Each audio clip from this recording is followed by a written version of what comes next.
Hi everybody, so we just thought we'd do our little Dan and Andy's diaries on Monteverde and what we got up to in Monteverde. So we arrived in Monteverde after a very pleasant boat trip as well, I might add. So we ended up going in a minibus to where the boat was. That was just a short trip to the boat. And then the boat was a lovely 1 hour trip. And we got some really nice pictures, and it was just pleasant being on a boat for that long and seeing all the surroundings, and we saw the volcano and everything, so that was brilliant. And then once we got to the other side, we got off the boat, and then we had one more minibus journey to Monteverde, and we passed through lots of lovely countryside, and the jungle again. It's just jungle everywhere, and we love the jungle. And then we arrived at Monteverde, booked into the hotel. Well, we were already booked in. We signed into the hotel, Poco a Poco, which was a brilliant hotel. We then went to find a cash machine because we needed some cash. And then the first thing we did was we went to have some dinner. And it's at a restaurant there called the Tree House, which is a rather lovely restaurant. And it has a big tree, live tree, big one, going from the ground floor all the way through to the top floor. There's 3 floors, and it goes all the way up. It's literally a living tree in the restaurant, in the middle of the restaurant, which is brilliant. So, I'm going to bring somebody else in to talk about it as well. It's Dan. Hola. He's been practicing his Spanish again. Look, he knows how to say hola. It's only taken 3 months, but there you go. Right, so Dan, we got to Monteverde. First of all, did you enjoy the boat trip across? Because I did. Yes, I did. It was very peaceful, very relaxing. We saw lots of wildlife, lots of birds. Did. Yes, I enjoyed it a lot. It was brilliant, wasn't it? And it was really nice weather. Was it Lake Arnell? I think it was Lake It's Arnell. named after the volcano. Yeah, Lake Arnell or Arenal, or however they say it. Yeah. Yeah. So then we got to Monteverde, and we booked it, signed in to the hotel. Beautiful hotel. Yes. Beautiful hotel. It was a beautiful hotel. With a lovely spa area. Yeah. With a jacuzzi, a couple of little pools. There was a bar in there. It was really nice inside. I think out of all the hotels we stayed in, that has been my favourite so far in this trip. Yeah, I think I would go for that as well. Yeah. Poco a Poco. Yeah, I would definitely stay. If I went to Monteverde, I would want to stay there again. Same. Yeah. Yeah, and it had a beautiful garden as well, which it was like a jungle garden. Yeah. So that was really pleasant to Really nice. go in as well. We've got some great photos of it as well. So yeah, so that was our first thing, and we had a beautiful dinner, didn't we? We did? We had a pizza. Yeah. But it was a really lovely pizza. It was. I think it was more about the ambience and the setting that we were in that Absolutely made it better because of the tree house being the tree house restaurant, which is quite a famous restaurant in Monteverde. Mm-hmm. And it was all lit up at night, wasn't it? Yeah, it was really pretty. Massive tree growing in the middle of the restaurant, and then the tree canopy kind of acts as the roof Yes. of the restaurant. But there is part of the restaurant is actually open to the elements.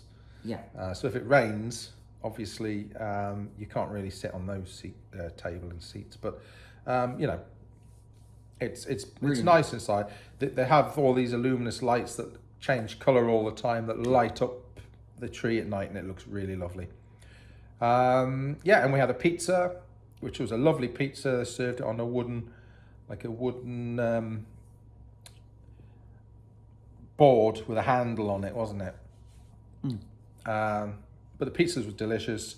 We also had a milkshake, which was out of this world. Oh, they were the best. Yeah, really, really good. And the waiters there were brilliant, polite, very friendly, so helpful, as has been the theme throughout the whole of the stay in Costa Rica, I would say. Yeah, agreed. Yeah, and they're so polite, and you need to tip them. because, you know, they don't get paid lots of money. A lot of them rely on the tips to boost their money, you know. And they're very good at their job. And they're very good at their job, yeah. And they make you feel very welcome, yeah. Comfortable. Yeah, they do. Yeah, so that's a definite. So so that was the first evening in Monteverde. Now the second day, we had 2 things booked. Now one of them I didn't do. Not because I'm old and grumpy. Yes, it is. It's because I'm scared of heights. I'm a big girl's blouse when it comes to high things. And it was the zip line and cloud forest tour. Now, with the zip line, like I say, it's very high up, and I can't cope with that. And it's the cloud forest is it's like these big long bridges which is above the trees. I can't cope with that. So anyway, Dan did that. So you can tell them about that, Dan. Yeah, so again, it was an all-organised tour, so we got picked up from the hotel in the morning. It was quite an early pickup because it's quite a running theme, I think, throughout Costa Rica. Because of the time of year that we're here, it's the wet season still, although the wet season is coming to the end in about 2 weeks' time, officially. So it's not really wet, but it is still the wet season. So what they try and do is all tours are quite early in the morning because you've got less chance of rain. Yeah. Rain usually comes in around lunchtime and then through the afternoon. So they try and do all of the tours and all of the organised stuff as early as they can in the morning. So we have had quite some early mornings, haven't we? Yes, to be we fair. have, and, yes. and the cloud forest was a very early morning. Again, because of the activity that we were doing or what I was doing, it had to be done quite early in the morning before all the rain. And my God, did it rain that day. Oh, yes. If there's one thing Monteverde is known for, it's the constant rain. More on that a little later. Oh, yes. And when it rains, it really rains. It really heavy. Rain that heavy, day. heavy. So anyway, yeah, we got picked up really early. I can't even remember what time. Was it 6:30 or 6:45 or something like that? It was really early. We got taken to the cloud forest. The first thing I did was the group was kind of split into 2. Half the group went and did the zip wires and everything, and the other half went and did the cloud forest, and then we kind of swapped over. So I was in the cloud forest first. So we met our tour at the reception. They checked us all in. They sorted us all out. We got like a welcome drink, all of that stuff. It was all wonderful. Again, couldn't do enough for you. Very helpful. We met our guide. She was amazing, Maria. She took us out into the cloud forest over the bridges. One of the bridges, I can't remember what number it is, but they're numbered across the park. It's the highest, longest foot suspension bridge in Costa Rica. Which is how long? Oh, can't remember. Roughly. 200 and something feet. Right. That'll do. Roughly is fine. You know, it was massive. Standing at the end, like to step onto the bridge for the first time, you couldn't see the other end of it. Yeah. See, that I would freak out at that, me. Couldn't see it. It was it was just bridge forever and ever you could see. And obviously, as you got further onto the bridge, it starts moving because it's all suspension. You see. So can I ask a question? Yeah. Why do all these bridges in these sort of things have like the floor that you're walking along has got holes in all the time? Can they not just? Because if it was a flat, if it didn't have holes in, I might possibly go on it. Because it isn't, it really makes it really. No, but that adds enhances it for me to it scare me. It adds to the experience because you actually see how high up. So that's you why are. they do it. Yeah, and you can. So it's not like a closed barrier to the environment. Okay, well, you'll not get me on one of them. So I mean, and again, it was incredible. We saw loads of animals. We saw insects. We saw birds, and just the scenery itself, like being that high up above the rainforest, looking out just for as far as you could see, just trees and forest, and it was just beautiful, absolutely beautiful. And then obviously the clouds started rolling in, which is what it's famous for. Yeah. It was just amazing. Beautiful, beautiful experience. And so that finished. That was about, I think it was about an hour and a half. ish. Now, the zip lines, there was more than one zip line to go on. How many zip lines were there? Yeah, so after the bridges, about an hour and a half, hour and 45 minutes. Yeah. We then went and did the zip wire, so that the two groups swapped. Right. There are 7 zip wires in total. They all range in height and length. However, the longest zip wire in the park is the longest zip wire in Costa Rica, and it is over half a mile long. Oh, wow. It's 770 meters long. So 3/4 of a mile. That's a lot. That's quite long. And it's 160 something feet high. So pretty high, pretty long, and pretty fast. Oh. Yeah, that's the last one that you do. That's like the finale of the whole thing. Okay. There is a shorter one, which is a faster one, because the drop from start to finish is such an incline. So obviously it's a faster zip line. Right. Okay. It's a bit smaller, not as long. But yeah, that's the longest one. It was amazing, absolutely brilliant. Again, the guides, they were absolutely fantastic. They made sure you were all right every step of the way. I will just say one thing with the zip wire. Once you start, because you have to take a cable car to the top of the mountain, basically. So that's kind of how it works. You have to get a cable car to the top. Say like this is the top of the mountain, you get the cable car all the way to the top, and then you kind of do all the zip wires, and then you end up coming obviously back down the mountain through the zip wires. The only thing I will say, once you get onto the cable car and you start to go, the only way back down is the zip wires. Oh. So That's my worst nightmare. they did tell us at the very beginning at check-in, once we get there, that's it. There's no going back. You're doing it. Right. So just to note, Right. that is a thing. Okay. Anyway, so we did the zip You did wires. all the zips. Yeah, absolutely brilliant. Loved it. And then the last one, like I say, over half a mile long, really high. You get to the platform. There's like a big platform thing. You get to that. And then there's only 2 ways down from the platform. Either a bungee jump or a rappel. So you either have to rappel down or you have to do a bungee jump off it. And what did you do? The bungee jump. Is that what you chose or to do? Yeah, you can choose one or the other. So why did you not want to do the rappel, just out of interest? Because I've rappelled before, Oh, okay, you've done it all before. but I've not done a bungee jump. Bungee jump. So I wanted to do a bungee jump. Do you know, I'm so pleased I didn't do that because I could not cope with any of that. It was amazing. It was an incredible Especially day. the bungee. Well, morning. I mean, we haven't even got to the end of the day yet. Yeah. So yeah, it was. So that was that trip then. And you saw, tell us the animals you saw there. Loads of birds. Can't remember all of the names of them, I'm afraid. But loads of different species of birds. We saw the grey parrot. He was on the bridge. You didn't see any toucans there, did you? Didn't see a toucan. No. And we've not been very lucky, have we? No. Because we haven't seen any toucans on any of the places we've been here in Costa may Rica see one tomorrow. yet. But tomorrow is the last chance, yeah. So yeah, we haven't seen a toucan yet.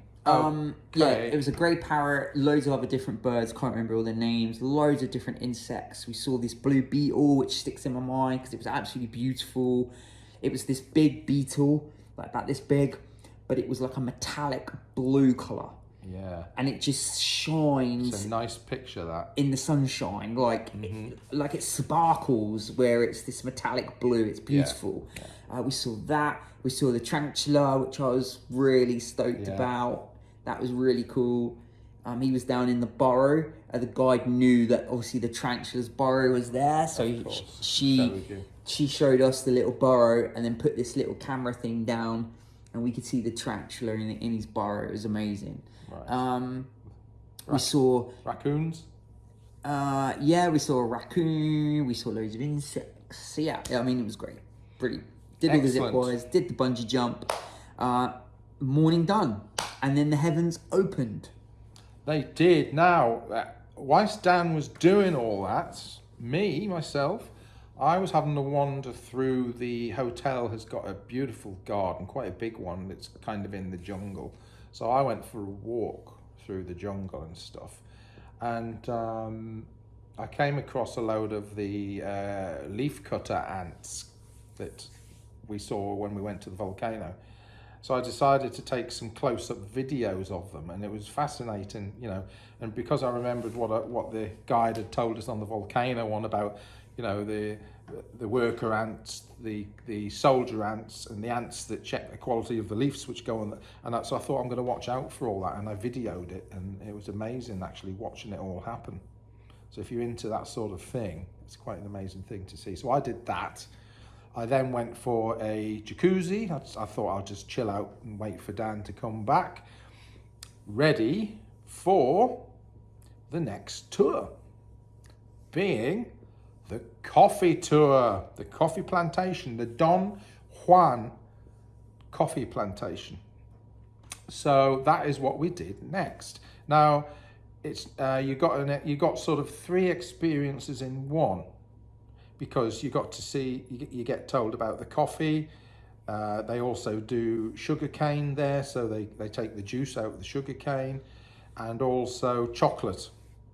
So we went there. On arrival, you get free coffee and fruit. You're then introduced to your guide. Then he takes you on this tour. And he was great. And he was brilliant. He had a great personality. He's good at talking with people. Good sense of humour. Good sense of humour, great sense of humour. He was great. And he took you through all the different stages of what happens with the coffee.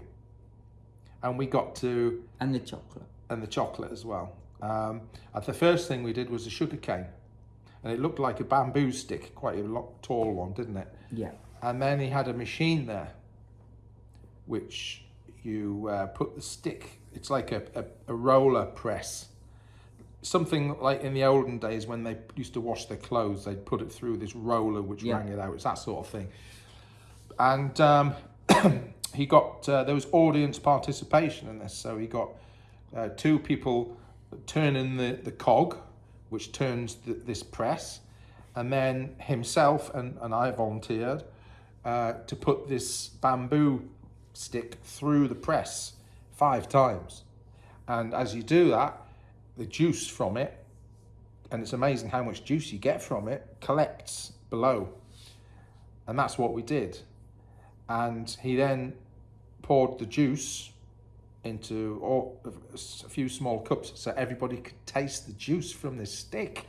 And it tasted absolutely delicious, didn't it? It was delicious. Absolutely.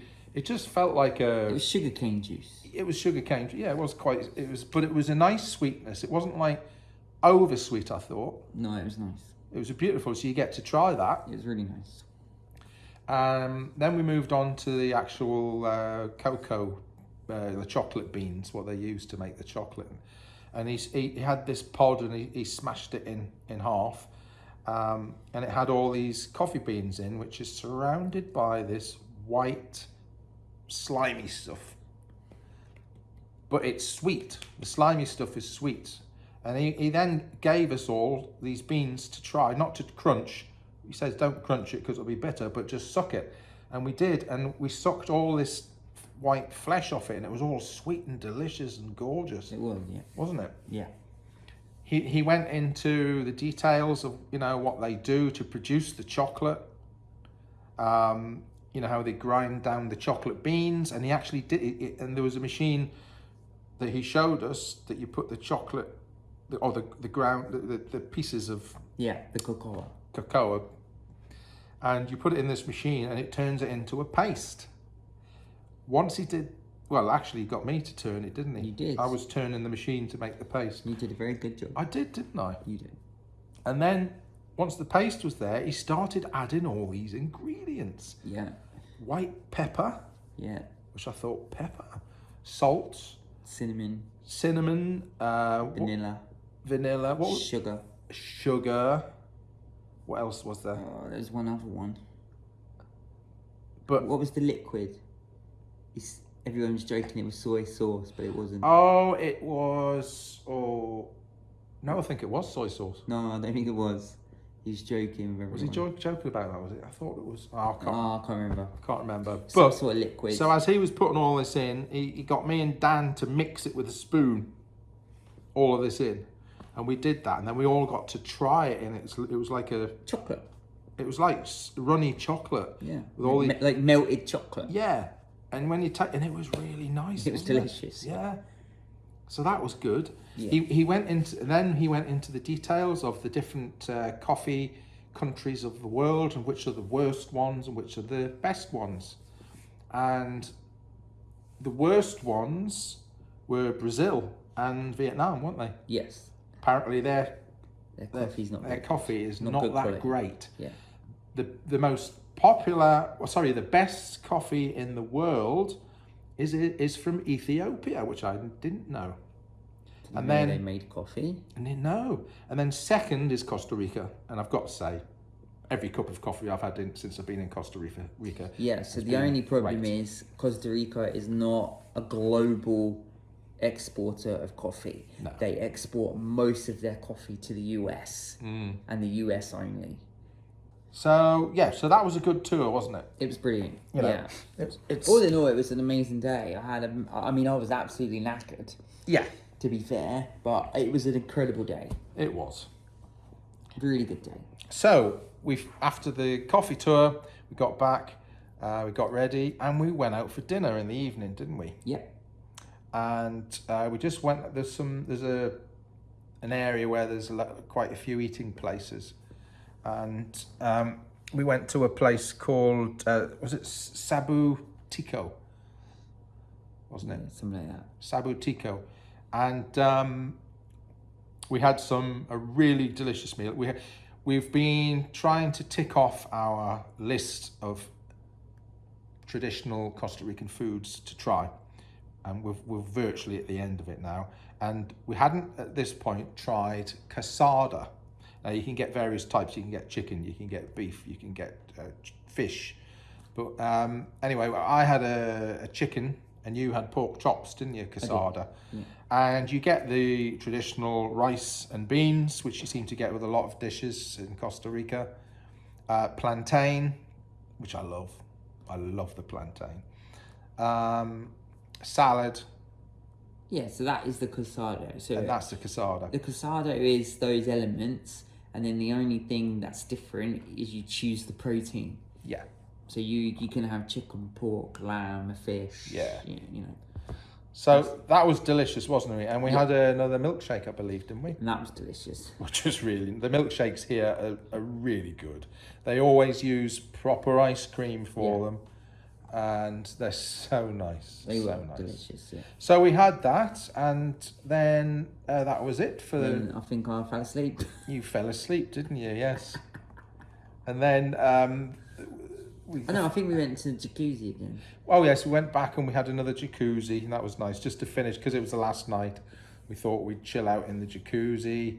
Then we went back to the room and then I fell asleep. And then we went to sleep. All these things tire you out and you end up falling asleep earlier than you normally would.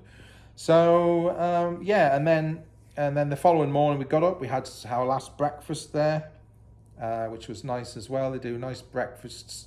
We've been having some nice breakfasts where we've been staying, haven't we? Really have, yeah. And it proceeded to pour down with rain that day when we left, didn't it? Can't remember. Was it? Or was it the night before when we were No, sat it in was the the night restaurant? before. That was it. We had the night before. There was a thunderstorm. Yeah, that's it. And it absolutely, the heavens opened. It rained all day. It rained from when I left the cloud forest. It started raining, and then it just rained all day, literally. And I'm not talking drizzle. I'm talking Oh yeah, downpour. absolute For downpour. hour upon hour upon hour. Yeah, But that is what Monteverde is famous for, because it's high up in the mountains.